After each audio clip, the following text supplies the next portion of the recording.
আমরা ক্লাস 12-এর জটিল যৌগ কমপ্লেক্স কম্পাউন্ড অজৈব রসায়নের এই অধ্যায়টি শুরু করছি। দেখো, রাসায়নিক যৌগ, আমরা যে বিভিন্ন রকমের রাসায়নিক পদার্থগুলো দেখে থাকি তার মধ্যে অজৈব যৌগগুলো দুটো শ্রেণীতে বিভক্ত করে থাকি। একটি হচ্ছে সরল বা প্রথম ক্রমের যৌগ, আরেকটি হচ্ছে আণবিক বা উচ্চতর ক্রমের যৌগ। আবার উচ্চতর ক্রমের যৌগগুলোকে দুটো শ্রেণীতে বিভক্ত করা হয়। একটি হচ্ছে যুগ্ম বা দ্বৈত যৌগ, আরেকটি হচ্ছে জটিল যৌগ বা কমপ্লেক্স কম্পাউন্ড। তাহলে এই হচ্ছে রাসায়নিক যৌগ তথা অজৈব যে যৌগগুলো রয়েছে তাদের শ্রেণীবিন্যাস করা হয়। এখন এই সরল বা প্রথম ক্রমের যৌগ কোনগুলো? না, যখন দুই বা ততোধিক মানে একাধিক মৌলের পরমাণু তড়িৎযোজ্যতা বা সমযোজ্যতার দ্বারা পরস্পর যুক্ত হয়ে যৌগ গঠন করে, সেই যৌগগুলো হচ্ছে সরল যৌগ। যেমন সোডিয়াম ক্লোরাইড, পটাশিয়াম ক্লোরাইড, জলের অণু, এগুলো হচ্ছে সরল অণু। তার মানে আমরা এখানে সরল যৌগ সম্পর্কে যে আইডিয়াটা দেওয়ার চেষ্টা করেছি সেটা দেখো, দুই বা ততোধিক মৌলের পরমাণু তড়িৎযোজ্যতা বা সমযোজ্যতার দ্বারা পরস্পর যুক্ত হয়ে সরল যৌগ তৈরি হয়। যেমন sodium chloride, potassium chloride, potassium nitrate, সালফিক acid, জলের অণু ইত্যাদি অসংখ্য সরল অণু রয়েছে, অজস্র রয়েছে। তোমরা এটা মোটামুটি সরল যৌগ সম্পর্কে এই আইডিয়াটুকু রাখলে ধারণা চলবে। এই ধারণাটুকু দরকার। এবার আণবিক বা উচ্চতর ক্রমের যৌগ কোনগুলো? এই সরল যৌগের অণুগুলো পরস্পর যুক্ত হয়ে তোমার উচ্চতর ক্রমের তথা আণবিক যৌগ তৈরি করে। একাধিক সরল যৌগের অণুগুলো মিলিত হলে তবেই উচ্চ ক্রমের বা আণবিক যৌগ গঠিত হয়। যেমন ধরো, একটি পাত্রের মধ্যে পটাশিয়াম সালফেট এবং অ্যালুমিনিয়াম সালফেটের মিশ্রিত দ্রবণকে সম্পৃক্ত করা হলো। সেই সম্পৃক্ত দ্রবণকে কেলাসন করলে একটা যৌগ পাওয়া যায় যার নাম ফটকিরি। তার মধ্যে দেখো দুটো সরল যৌগের অণু রয়েছে দু ধরনের। এখানে পটাশিয়াম সালফেট, অ্যালুমিনিয়াম সালফেট, আর ওর কেলাস গঠনের জন্য 24 অণু কেলাস জল যুক্ত রয়েছে। তাহলে দেখো, এই হচ্ছে উচ্চতর আণবিক যৌগ। এগুলো অনেক যৌগ রয়েছে। তার মধ্যে দেখো আমরা যুগ্ম বা দ্বৈত যৌগ রয়েছে আর জটিল যৌগ রয়েছে। এটা আবার দুটো ভাগে বিভক্ত রয়েছে। সেটা কিরকম? না, দুই বা ততোধিক সরল যৌগ মিলিত হয়ে যে সব আণবিক যৌগ গঠন করে, সেই যৌগগুলোর মধ্যে সেই যৌগগুলি কঠিন অবস্থায় তাদের নিজের অস্তিত্ব বজায় থাকলেও জলীয় দ্রবণে সেই যৌগগুলোর অস্তিত্ব লুপ্ত হয়ে যায়। তার মানে তাদের স্বাধীন সত্তাগুলো বিলুপ্ত হয়ে যায়। এমন ধরনের যৌগগুলো হচ্ছে তোমার যুগ্ম যৌগ বলতে পারো। তাহলে যুগ্ম যৌগ সম্পর্কে ধারণা আমরা কি দিচ্ছি লক্ষ্য করো।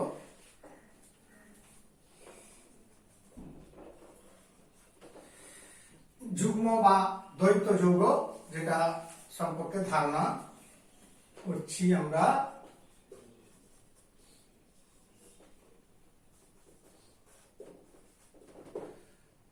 না, একাধিক সরল যৌগের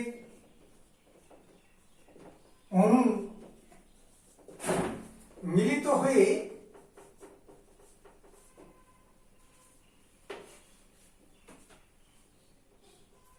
যেসব যৌগ গঠিত হয় তাদের মধ্যে যেগুলি কঠিন অবস্থায়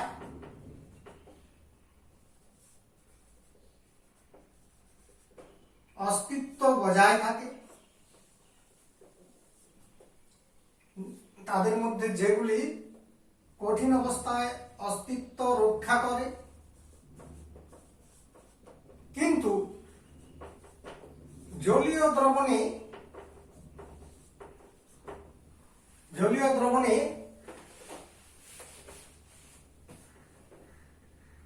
ওই যৌগগুলি, ওই উচ্চক্রমের যৌগগুলি স্বাধীন সত্তা নষ্ট হয়ে যায়, স্বাধীন সত্তা বজায় একেবারেই থাকে না, তাদের যুগ্ম যৌগ বলা হয়। তাহলে দেখো যুগ্ম যৌগ বা দ্বৈত যৌগ এই ধরনের। আর আরেকটা বলেছিলাম জটিল যৌগ। তার সঙ্গে পার্থক্যটা কি না, এই যুগ্ম যৌগ সেইগুলো হবে, সেই উচ্চক্রমের যৌগগুলো হবে যেগুলো কঠিন অবস্থায় তাদের নিজস্ব গঠন কাঠামো তথা তাদের অস্তিত্ব বজায় থাকে, স্থির থাকে, স্বাধীন সত্তা বজায় থাকে, কিন্তু দ্রবণে দিয়ে দিলে অর্থাৎ জলীয় দ্রবণে ওই অণুগুলোর কোনো বৈশিষ্ট্য, কোনো অস্তিত্ব থাকে না। যেমন ফটক্রি, হ্যাঁ, যেমন একটা ফটক্রি তোমার যুগ্ম লবণ, ফটক্রি তথা আমরা পটাশিয়াম সালফেট যার গঠন সংকেত বা সংযুতি, অ্যালুমিনিয়াম সালফেট এটি হচ্ছে যুগ্ম লবণ, 24 অণু কেলাস জল। এটাকে যদি জলে দিয়ে দিই তাহলে কি ঘটনা ঘটবে না, এই অণুগুলো কোনো অস্তিত্ব থাকে না। দেখো আমরা বলছি, দেখো ফটক্রি জলে দ্রবীভূত হয়ে potassium ion, sulphate ion, aluminium ion তৈরি করে। তার মানে সেখানে কোনো অণুর অস্তিত্ব থাকে না, তৈরি করে, তার মানে কোনো অণুর অস্তিত্ব বজায় থাকে না। সেই জন্য এটা একটা যুগ্ম লবণ, ফটক্রি, মোর লবণ, আরো রয়েছে তোমাদের, পরপর তোমরা দেখবে, আরো এক্সাম্পলে আসছি আমরা। হ্যাঁ, যে এই ফটক্রির কেমিক্যাল রিঅ্যাকশন সমীকরণটা দিচ্ছি, পটাশিয়াম সালফেট, অ্যালুমিনিয়াম সালফেট, 24 অণু জল। এটা জলীয় দ্রবণে দিয়ে দিলে কি ঘটনা ঘটে না, এটা আয়নিত হয়ে পটাশিয়াম আয়ন দুটো তৈরি হয়, প্লাস অ্যালুমিনিয়াম আয়ন দুটো Al3+ ক্যাটায়ন তৈরি হয়, প্লাস সালফেট আয়ন 3, একে 4, 4টা সালফেট আয়ন অ্যাকুয়াস, আর 24 অণু জল মুক্ত হয়ে যায়, ওখানে ওই দ্রবণে থেকে যায়। তাহলে এই অবস্থায় এগুলো পাওয়া যায়, এটা লিকুইড। তাহলে দেখো এই জন্য এটা একটা যুগ্ম লবণ। এবার যুগ্ম লবণ বা দ্বৈত যৌগ এটা 3টে শ্রেণীর হয়। ইহা 3 প্রকারের হয়, যথা নাম্বার 1 অ্যালাম শ্রেণীর যৌগ, অ্যালাম শ্রেণীর,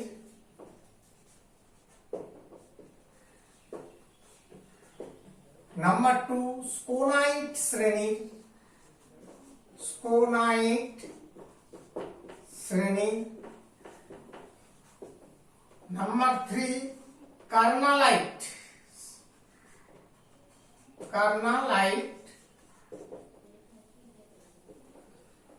কেমন? তাহলে আমরা 3টি প্রকারের দেখলাম, এই হচ্ছে 3টে শ্রেণী বা 3 প্রকারের তোমার যুগ্ম যৌগ দেখলাম। এবার অ্যালাম শ্রেণী, এই অ্যালাম শ্রেণীর যৌগগুলোর সাধারণ সংকেত, এদের সাধারণ সংকেত হলো, লক্ষ্য করো, এম যদি মেটাল হয়, ধাতু হয়, তাহলে M2SO4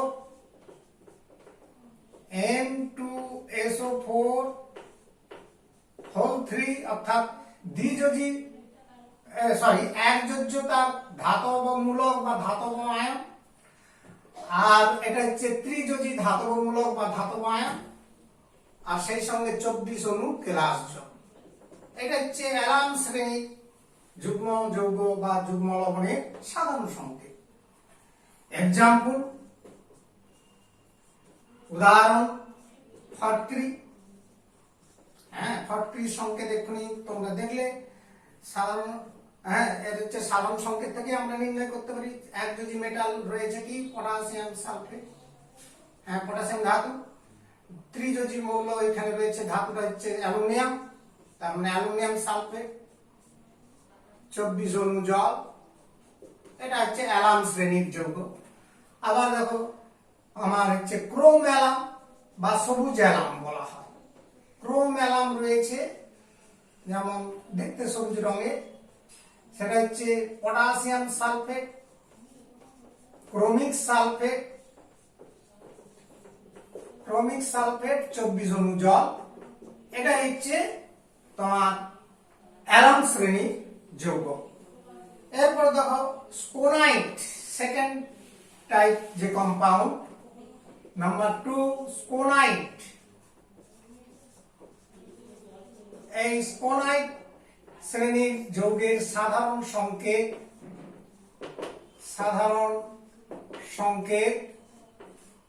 দেখো, এদের সাধারণ সংকেত হবে দ্বিযোজী মেটাল এম, তার সালফেট লবণ রয়েছে, দ্বিযোজী। এরপর একযোজী মেটাল, তোমার মেটালটা যদি এম হয়, তাহলে একযোজী হলে M2SO4। তাহলে দেখো, দ্বিযোজী এম হচ্ছে ধাতু, আর হচ্ছে এখানে এমটা হচ্ছে একযোজ্যতার ধাতু রয়েছে, আর সঙ্গে কেলাস জল থাকবে 6 অণু। এটা হচ্ছে সাধারণ সংকেত আমার হচ্ছে স্কোনাইট টাইপের যৌগের। এর এক্সাম্পল যেমন মোর লবণ, উদাহরণ হচ্ছে বা এক্সাম্পল বলছি মোর লবণ। এর সংকেত যেমন তোমরা যে মোর লবণের সংকেত কি হতে পারে না, ফেরাস সালফেট রয়েছে। মোর লবণের সংকেত হচ্ছে ফেরাস সালফেট। দ্বিযোজী ধাতব মূলক হচ্ছে আয়রন, আর একযোজী মূলক হচ্ছে এখানে অ্যামোনিয়াম সালফেট, আর 6 অণু জল। এটা হচ্ছে মোর লবণের সংকেত, আর এটা হচ্ছে স্কোনাইট শ্রেণীর তোমার যুগ্ম লবণ বা যুগ্ম যৌগ, দ্বৈত যৌগ বলতে পারো। এরপর কার্নালাইট, তৃতীয় শ্রেণীর যৌগ হচ্ছে কার্নালাইট।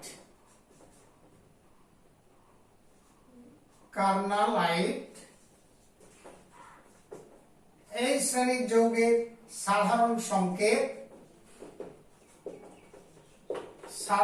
সংকেত আমরা এর হচ্ছে সাধারণ সংকেত দেখো, একযোজী মেটাল এম, তার ক্লোরাইড, দ্বিযোজী মেটাল এম, তার ক্লোরাইড, আর হচ্ছে 6 অণু জল রয়েছে, কেলাস জল। এটা হচ্ছে সাধারণ সংকেত কার্নালাইট শ্রেণীর যৌগ। যেমন আমরা রয়েছে প্রাকৃতিক কার্নালাইট, এক্সাম্পল হচ্ছে বা উদাহরণ প্রাকৃতিক carnallite.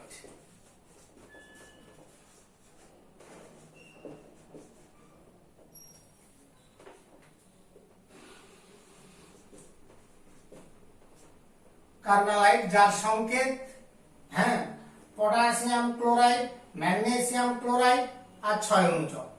Potassium chloride, magnesium chloride এবং 6 মলিকুল ওয়াটার। এই হচ্ছে কার্নালাইট শ্রেণীর যৌগের উদাহরণ। আমরা বিষয়টা আলোচনার মধ্যে রাখলাম।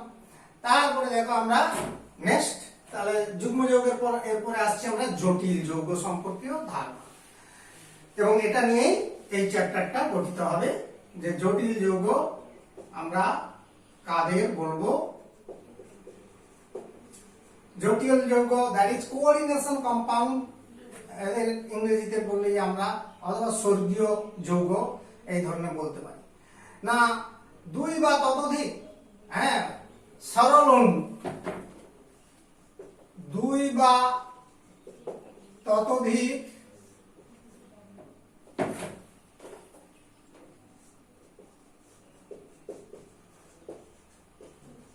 সরল যৌগ পরস্পর মিলিত হয়ে, দুই বা ততোধিক সরল যৌগের অণু পরস্পর মিলিত হয়ে এবং বা সংযুক্ত হয়ে, দ্যাট ইজ পরস্পর সুসংবদ্ধ ও পুঞ্জীভূত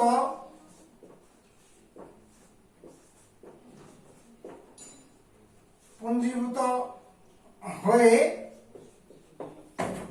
অণু, উচ্চতর অণু বা আয়ন তৈরি করে, উচ্চতর আয়ন গঠন করে বা তৈরি করে, যা কঠিন ও জলে দ্রবীভূত উভয় অবস্থাতেই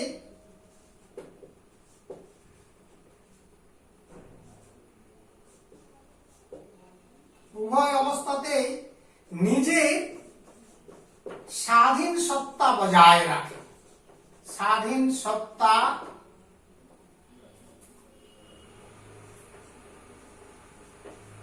বজায় রাখে।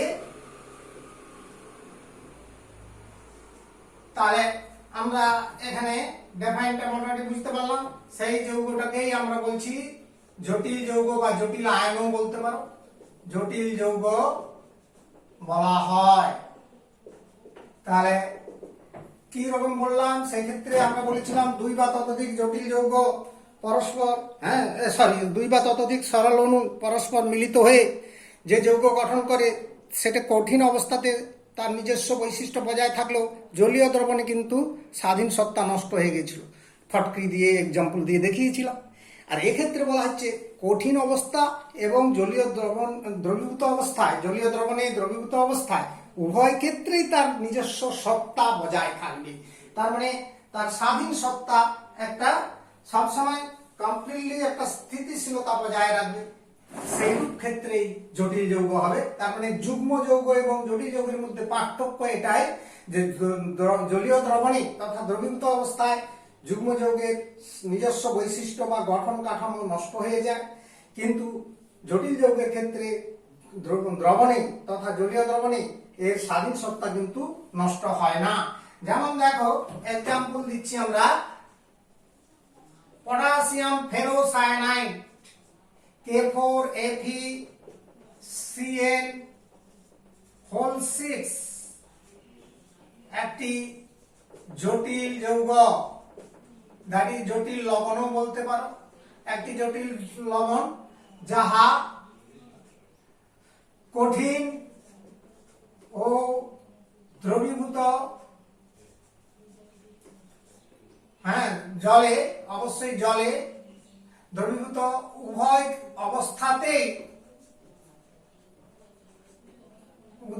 অবস্থাতেই স্বাধীন সত্তা বজায় রাখে, নিজস্ব অস্তিত্ব স্বাধীন সত্তা বজায় রাখে।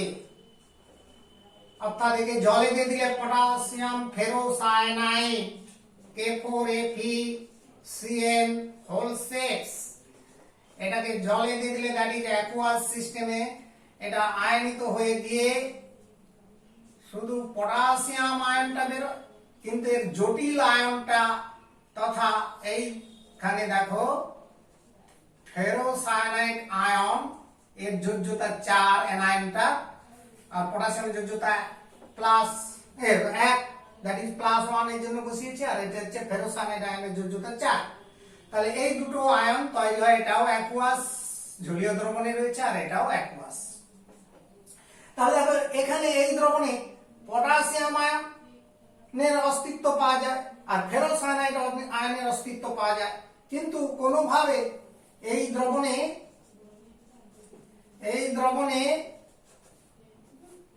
আমার ফেরাস আয়ন বা সায়ানাইড আয়নের উপস্থিতি নেই। হ্যাঁ, এই দ্রবণে ফেরাস আয়ন বা সায়ানাইড আয়ন হচ্ছে অনুপস্থিত। তার মানে এদের শনাক্ত করা যায় না, কারণ কি সমস্ত আয়নগুলো বিশ্লিষ্ট হয়ে যাচ্ছে না।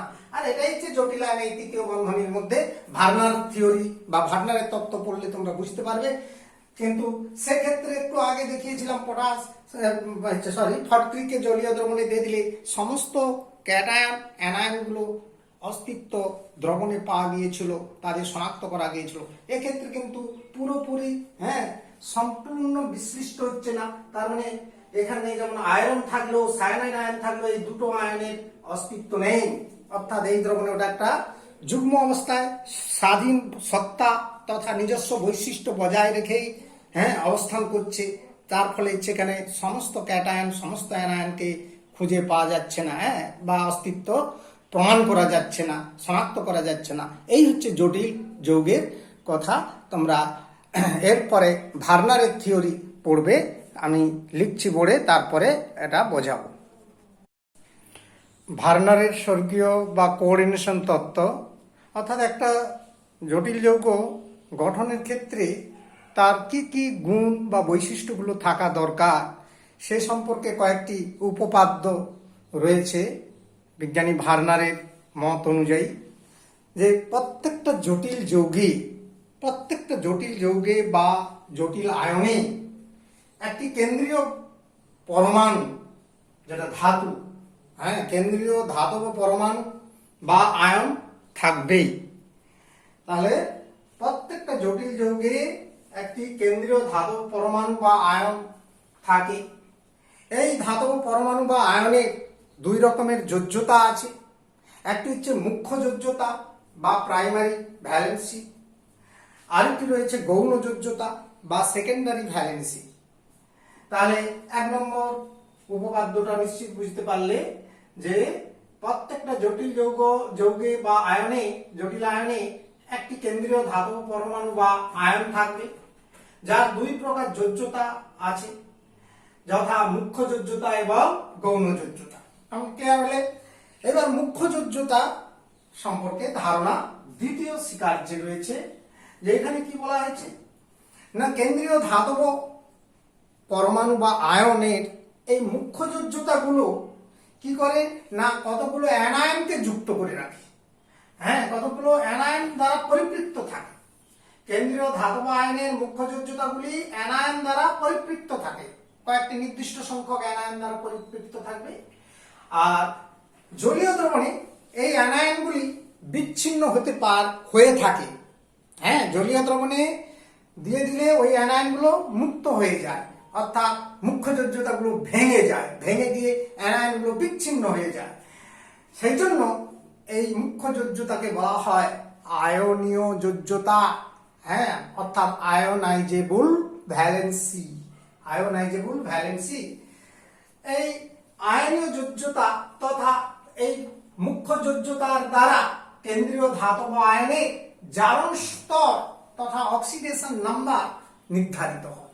তার মানে মুখ্য যোজ্যতার মানটাই হবে কেন্দ্রীয় ধাতব পরমাণু বা আয়নের অক্সিডেশন স্টেট বা অক্সিডেশন নাম্বার, অর্থাৎ জারণ সংখ্যা বলে বিবেচিত হবে। এটা ভেরি ভেরি ইম্পর্টেন্ট, মাথায় রাখতে হবে পয়েন্টের, প্রত্যেকটা কথাই গুরুত্বপূর্ণ। 3 নম্বর যে তত্ত্বটি রয়েছে বা উপপাদ্যটি রয়েছে, এখানে গৌণ যোজ্যতার কথা বলা হয়েছে। যে কেন্দ্রীয় ধাতব পরমাণু বা আয়নে গৌণ যোজ্যতাগুলো কি করে না, গৌণ যোজ্যতাগুলি তোমার লিগ্যান্ডকে পরিপৃক্ত করে। কতগুলি লিগ্যান্ডকে পরিপৃক্ত করে। সেই লিগ্যান্ডগুলো কি না, একটা করে দাতা পরমাণু আছে, এমন অ্যানায়ন, যেমন সায়ানাইড আয়ন Cn-, এখানে দাতা পরমাণু রয়েছে, দুটোই দাতা পরমাণু রয়েছে, কার্বন অথবা নাইট্রোজেন, দুটোই হচ্ছে দাতা পরমাণু। হ্যাঁ, সায়ানাইড আয়ন, ক্লোরাইড অ্যানায়ন, তার মানে এই অ্যানায়নগুলো হচ্ছে দাতা পরমাণু যুক্ত আছে। এগুলো হচ্ছে লিগ্যান্ড বা সংলগ্ন বলা হয়, যেটা সম্পর্কে পরে তোমরা জানতে পারবে আরো ডিটেলসে। এইগুলো সঙ্গে যুক্ত থাকে এবং জলীয় দ্রবণে এই লিগ্যান্ডগুলো বিচ্ছিন্ন হয় না। তার মানে গৌণ যোজ্যতাটা খুবই স্থিতিশীল যোজ্যতা।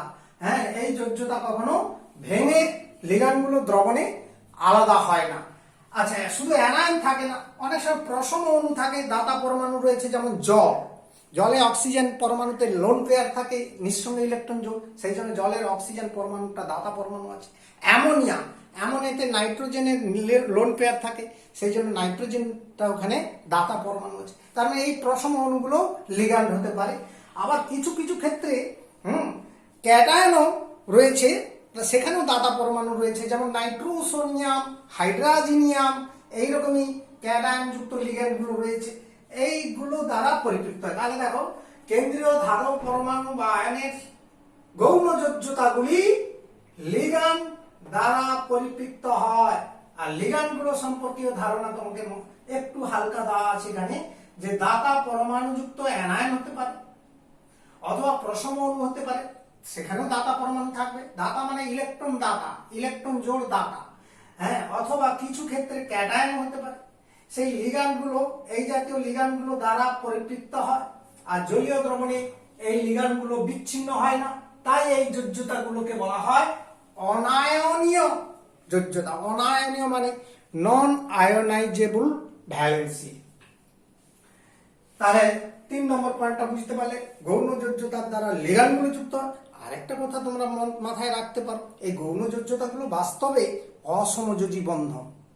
অসমযোজী বন্ধনগুলো হচ্ছে গৌণ যোজ্যতা, আর মুখ্য যোজ্যতাগুলো সাধারণত তড়িৎযোজী বন্ধন দ্বারা যুক্ত থাকে, এই অর্থাৎ তড়িৎযোজী বন্ধন। তো এবার 4 নম্বর পয়েন্টে আসছি। প্রতিটি জটিল যৌগের কেন্দ্রীয় ধাতব আয়ন বা ধাতব পরমাণু গৌণ যোজ্যতার মান নির্দিষ্ট থাকে। এক একটা কেন্দ্রীয় ধাতব আয়নের গৌণ যোজ্যতার মান নির্দিষ্ট হয় এবং এই নির্দিষ্ট গৌণ যোজ্যতার মানের সাহায্যে আমরা ওই কেন্দ্রীয় ধাতব পরমাণু বা আয়নের স্বর্গাঙ্ক নির্ধারিত হয়, অর্থাৎ লিগ্যান্ডের সংখ্যাটা নির্ধারিত করা যায়। যে কেন্দ্রীয় ধাতব পরমাণু বা আয়নের গৌণ যোজ্যতা স্থির থাকে। হ্যাঁ, এখানে আমি বলেছি, দেখো, কেন্দ্রীয় ধাতব পরমাণু বা আয়নের গৌণ যোজ্যতা সর্বদা স্থির। গৌণ যোজ্যতার এই স্থির মানই হলো কেন্দ্রীয় ধাতব পরমাণু বা আয়নের স্বর্গাঙ্ক। তাহলে স্বর্গাঙ্কের বিষয়টি এটি হলো আমার হচ্ছে গৌণ যোজ্যতার মানের সাহায্যে নির্ধারিত হয়। আর মুখ্য যোজ্যতার সাহায্যে আমরা কি নির্ণয় করেছিলাম না, কেন্দ্রীয় ধাতব পরমাণু জারণ স্তর। হ্যাঁ, তাহলে দুটো যোজ্যতার সাহায্যে দু রকম বিষয় জানতে পারলাম, একটা অক্সিডেশন নাম্বার মুখ্য যোজ্যতা, দ্যাট ইজ তড়িৎ যোজ্যতার মান থেকে, আরেকটি গৌণ যোজ্যতা তথা অসমযোজ্যতার মানের সাহায্যে আমরা লিগ্যান্ড সংখ্যা, আর সেই সংখ্যাটার নাম হচ্ছে স্বর্গাঙ্ক, কোঅর্ডিনেশন নাম্বার নির্ণয় করতে পারি। দেখো, ভার্নারের তাহলে নেক্সট পয়েন্টগুলো রয়েছে, এরপরে উপপাদ্যের 5 নম্বরে যেটা রয়েছে, দেখো, যে কেন্দ্রীয় ধাতব পরমাণু বা আয়ন ও গৌণ যোজ্যতায় যুক্ত লিগ্যান্ডগুলো মিলিতভাবে জটিল যৌগের স্বর্গীয় স্তর গঠন করে এবং এই স্বর্গীয় স্তরটাকে তৃতীয় বন্ধনী তথা থার্ড ব্র্যাকেটের মধ্যে রাখা হয়। তার মানে আমরা 5 নম্বর নিয়মে যেটা উপপাদ্যে শিখলাম, যে কেন্দ্রীয় ধাতব পরমাণু বা আয়ন এবং লিগ্যান্ডগুলোকে সম্মিলিত রূপে ওদেরকে স্বর্গীয় স্তর তথা কোঅর্ডিনেশন স্তর, হ্যাঁ, আমরা হিসাবে ধরে নিই। আর সেই সঙ্গে এই স্বর্গীয় স্তরটাকে আমরা হচ্ছে তৃতীয় বন্ধনীর মাধ্যমে প্রকাশ করে থাকি এই ভার্নারের তত্ত্বের বক্তব্য অনুযায়ী। তাহলে দেখো, কেন্দ্রীয় ধাতব পরমাণু বা আয়ন ও গৌণ যোজ্যতায় যুক্ত লিগ্যান্ডগুলি মিলিতভাবে জটিল যৌগের স্বর্গীয় স্তর গঠন করছে, যাকে তৃতীয় বন্ধনীর মধ্যে রাখা হয়। আমরা একটা এক্সাম্পল দিয়ে এটা পরিষ্কার বুঝিয়ে দেব, তাহলে এটা একটা ম্যাটার হিসাবে মাথায় রাখতে হবে। এবার 6 নম্বর বক্তব্য বা উপপাদ্যে যেটা বলা হচ্ছে যে কেন্দ্রীয় ধাতব পরমাণু বা আয়নের গৌণ যোজ্যতাগুলো আমার ত্রিদিকে অর্থাৎ 3 ডাইমেনশনাল, ত্রিমাত্রিক যে দিক রয়েছে সেই দিকে নির্দিষ্ট অভিমুখে বিন্যস্ত থাকে। তার মানে গৌণ যোজ্যতাগুলো একটা নির্দিষ্ট অভিমুখে বিন্যস্ত আছে, 3 ডাইমেনশনালি অর্থাৎ ত্রিমাত্রিক ভাবে শূন্যে বিন্যস্ত থাকে।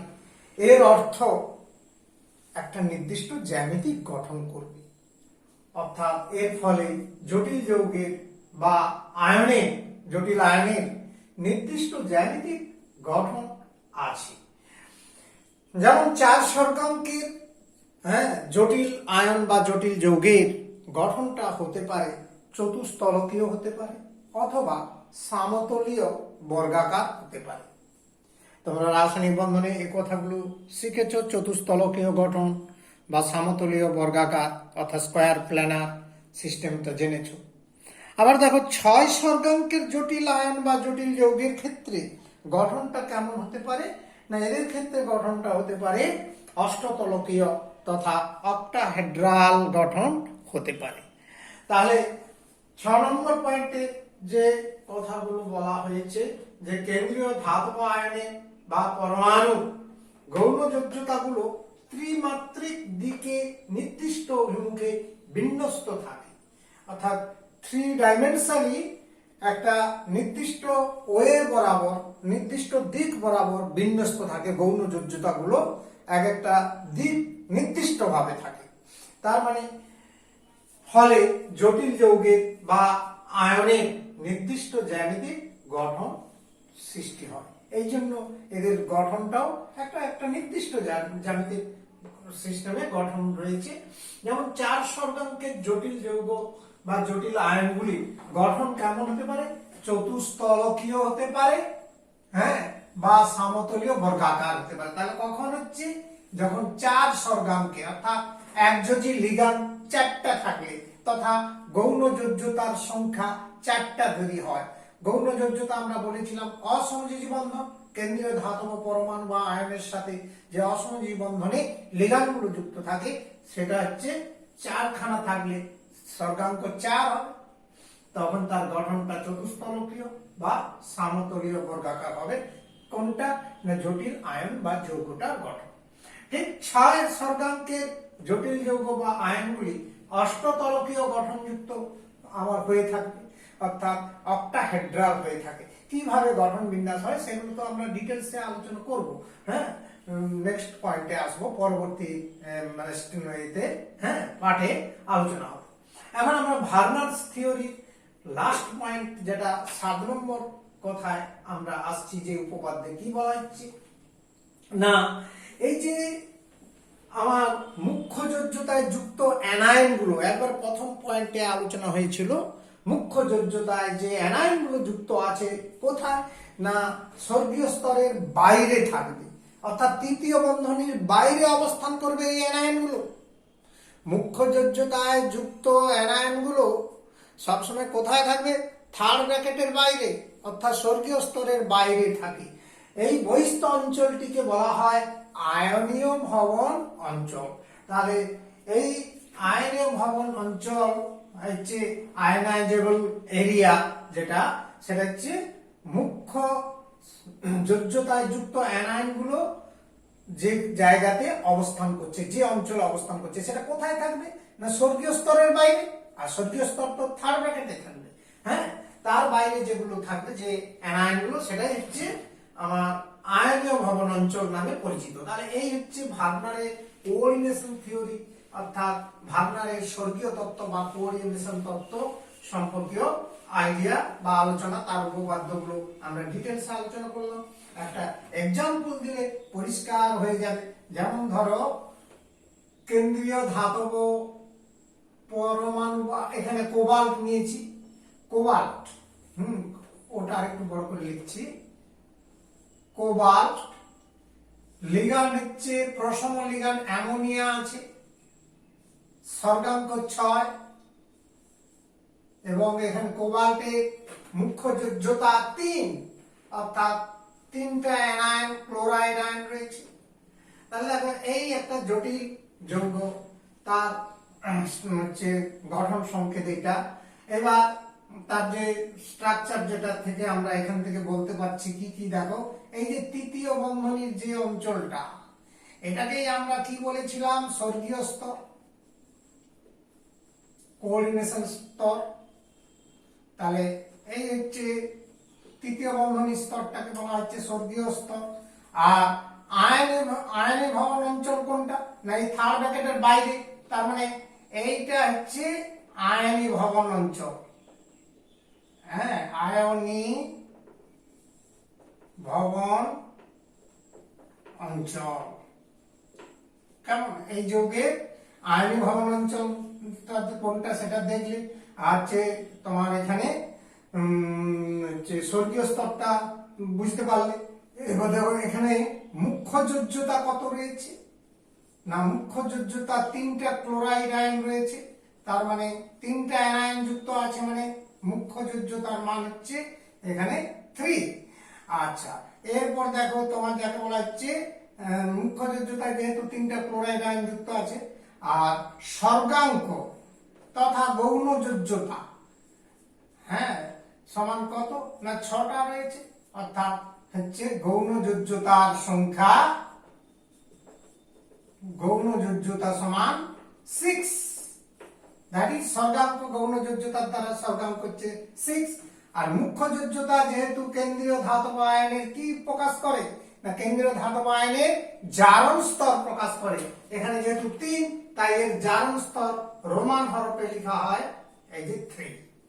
তাহলে দেখো, হ্যাঁ, এখানে জারণ স্তরগুলো রোমান হরফে লেখা হয়। আর যেহেতু ধাতব আয়ন, এটা হচ্ছে ক্যাটায়ন, যদি জারণ স্তর চিহ্ন দিয়ে প্রকাশ করো +3 বলতে পারো। অর্থাৎ এখানে কোবাল্টের জারণ স্তর,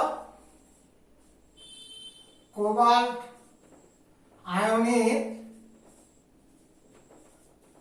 জারণ স্তর বা জারণ সংখ্যা +3, অথবা এটাকে রোমান হরফে 3টি দাড়ি দিয়ে প্রকাশ করা হয়।